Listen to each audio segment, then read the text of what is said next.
অবশ্যই বঙ্গোপসাগরকে প্রাধান্য দিয়ে পরবর্তী বাংলাদেশকে ভাবতে হবে। আমাদের অতি দ্রুত কক্সবাজারের জীববৈচিত্র্য এবং পরিবেশ বাঁচাতে হলে আমাদের এই রোহিঙ্গা সমস্যার সমাধান করতে হবে। সামনে গাড়ি টানেন, দয়া করে গাড়ি টানেন।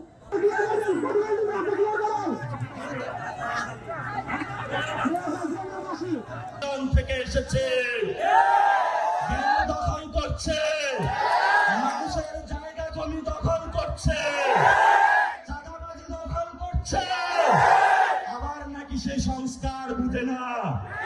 নাম না বললাম, কক্সবাজারের জনতা এই ধরনের সংস্কার বিরোধী যে পিয়ার বুঝে না, রাজপথে তাদেরকে ঠেকিয়ে দিবেন।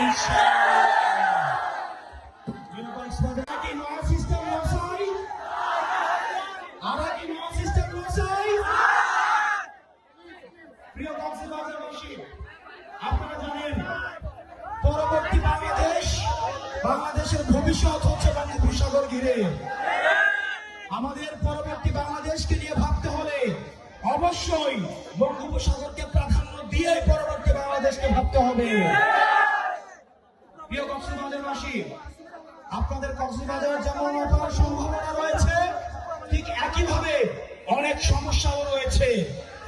তার মধ্যে একটা প্রধান সমস্যা ছিল ট্যাবলেট বদি। আপনারা ইতিমধ্যে ট্যাবলেট বদিকে উৎখাত করেছেন, বদিকে উৎখাত করা গিয়েছে। এখন আমাদেরকে লড়াই করতে হবে ট্যাবলেটের বিরুদ্ধে, ইয়াবার বিরুদ্ধে, মাদকের বিরুদ্ধে। প্রিয় কক্সবাজারবাসী, আপনাদের আরো সমস্যা রয়েছে। রোহিঙ্গা নোবেলের লুভে খুনি শেখ হাসিনা বাংলাদেশে রোহিঙ্গাদের তখন আশ্রয় দিয়েছিল।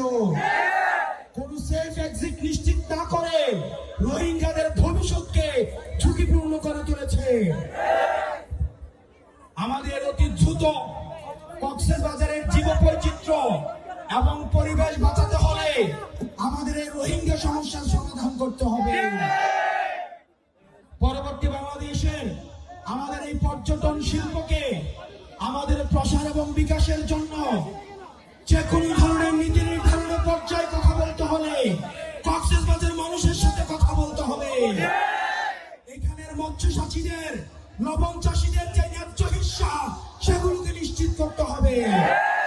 আমাদের ব্লু ইকোনমির জন্য আমাদের এই বঙ্গোপসাগরের আমাদের যে ভূমিকা, সেই ভূমিকাকে স্বীকৃতি দিতে হবে। আমাদের পরবর্তী বাংলাদেশ হিমালয় থেকে বঙ্গোপসাগর এবং সেটির জন্য আমাদের গঠনমূলক আমাদের কার্যক্রম অব্যাহত রাখতে হবে। প্রিয় কক্সবাজারবাসী, একই সাথে সাথে আমাদের সমস্যা এবং সম্ভাবনার দিকে যেমন নজর দিতে হবে, একই সাথে সাথে আমাদের যে পতিত রাষ্ট্র ব্যবস্থাকে যে নষ্ট করেছে আমাদের খুনি হাসিনার দিকে আমাদের নজর রাখতে হবে। ভাইয়ের, সুজা ভাইয়ের, সাজিদ ভাইয়ের